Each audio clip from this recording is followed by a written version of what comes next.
Исәнмесез, эфирда яңалыклар вакыты, студияда Алина Хәсәншина. Это функциональное ядро больницы. Район үзәк хастаханәсендә капиталь ремонт бара. 43 мең тоннага якын сөт саудык һәм 3 мең тоннага якын ит җитештерелде. Ознакай аграрийларының киләсе елга планнары нинди? Интересно, как добывают и исследуют слои. Казан студентлары колабызга экскурсияга килде. 15 декабрьдә Әлмәттә куркыныч юл транспорт хәрәкәте булган. Якынча мәгълүматларга караганда 22 яшьлек ВАЗ автомобиле йөртүчесе куркынычсыз тизлек сайламый. Каршы як полосага чыгып баганага бәрелә. Авария нәтиҗәсендә алдагы утыргычта булган пассажир шунда ук үлә, шофер җәрәхәтләнә. Дәүләт автоинспекциясе юл хәрәкәтендә катнашучыларны юл хәрәкәтен тайпылышсыз үтәргә һәм юлда сак булырга чакыра. Оператив хезмәтләр статистикасын дәвам итәбез. Без мошенниклар карамагына эләккән элмәтләр турында күбрәк сөйли башладык. Мошенниклар курбаны булырга һәркем мөмкин. Күпчелек схемалар стресслы ситуациядә уяу һәм акыллы фикер йөртү сәләтен күрсәтеп һөҗүм итүчеләрдән сакланырга мөмкинлек бирә. Әлмәттән ике егет нәкъ шулай эшләгәндә, киләсе сюжетта тулырак. Әлмәт полициясына интернет аша түләүле интим хезмәтләр эзләү белән бәйле 2 гариза килә. Беренче чиракта 22 яшьлек егеткә шалтыратып, заказ бирмәгән хезмәтләр өчен акча түләвен таләп итәләр. Шалтыратучы зыянны каплау таләбе белән 20 мең сум акча күчерүен сорый. Егет ризалаша, тик акча күчерми. Нәтиҗәдә егеткә янап шалтыратулар һәм СМС хәбәрләр ешая һәм ул моңа нокта куярга өметләнеп полициягә мөрәҗәгать итә. Икенче чиракта шулай ук 22 яшьлек егетләр бу хезмәтне алу өчен үзләре шалтырата. Аларның шалтыратуларына җавап биргән кыз страховка сыйфатында 10 мең сум күләмендә алдан акча күчерергә кирәклеген әйтә. Егетләр шикләнә һәм хезмәттән баш тарта. Шуннан соң мөлаем кыз урынына егетләр белән ират сөйләшә башлый. Ул заказны гамәлдән чыгару өчен 21 мең 500 сум акча түләргә кирәклеген аңлата. Әлмәтләр мошенниклар белән эш итүен аңлап, полициягә мөрәҗәгать итә. Хәзерге вакытта җинаять эше кузгату мәсьәләсе хәл ителә. Төп темаларга район үзәк хастаханәсен ремонтлау турында сүзләр инде күптән йөри. Бүген стационар үзлексез эшли. Шул ук вакытта үзгәрешләр инде башланганда. Район башлыгы Тимур Нугуманов та ремонт барышын карап төзүчеләр белән аралашып кайтты. Әлмәттә район үзәк хастаханәсендә ремонт быел җәй башланды. Шуңа өстәп яңа кабул итү диагностика бүлеге төзелеше дә. Соңгысы киләчәктә төп бина белән тоташачак. Анда ашыгыч ярдәм күрсәтеләчәк. Авырларга табиблар МРТ, эндоскопия, УЗИ кебек тикшерүләр нәтиҗәсендә диагноз куячак.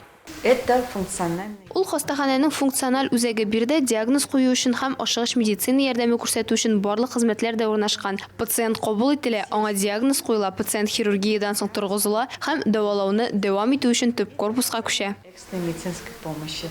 Замана стандартлары буенча төзелүче бина 3 катлы, 4000 квадрат метрлы булачак. Беренче катта 2 инфекцион бокслы приемный покой урнашачак. Ә өстәге катларда 5 операцион блок һәм 9 кешегә исәпләнгән реанимация урнашачак. Шул ук вакытта 7000дән артык квадрат метрлы район үзәк хастаханәсенең стационарында капиталь ремонт бара. Аның 4тән 1 инде ясалган һәм якынча 2000 квадрат метр тәшкил итә. Киләсе елда төгәлләнер дип планлаштырыла.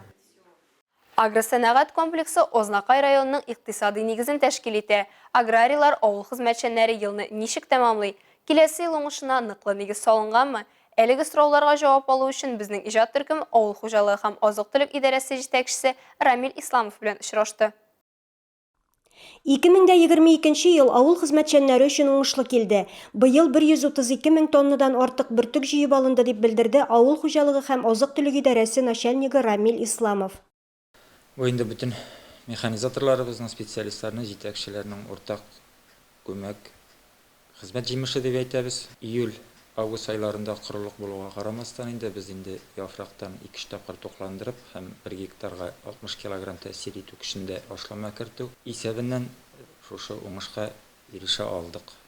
Районның агросәнәгать комплексын Агросила, Союз Агро, Август эре холдинглары, 6 урта авыл хуҗалыгы җәмгыяте, 100 КФХ, 13 меңнән артык шәхси ярдәмче хуҗалык тәшкил итә. 43 мең тоннага якын сөт саудык һәм 3 мең тоннага якын ит җитештерелде. Җитештерелгән сөтнең яртысыннан күбрәк инде Актүбә мегафермасы комплексына туры килә.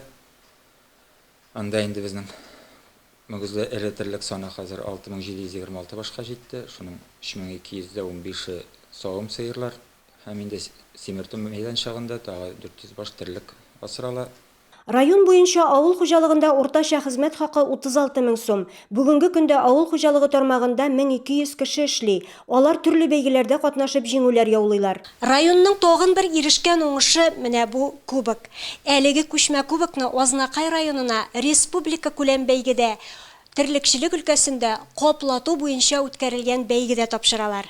Ясалма орлыкландыру буенча технологлар конкурсы һәм селекционерлар, сыер савучылар конкурсы үтә. Елга бер тапкыр инде моны авыл хуҗалыгы министрлыгы үткәрә һәм быел инде 44-нче шушы 44-нче бәйгедә безнең Захарова Альбина Союз Агро җәмгыятеннән беренче урынны алды.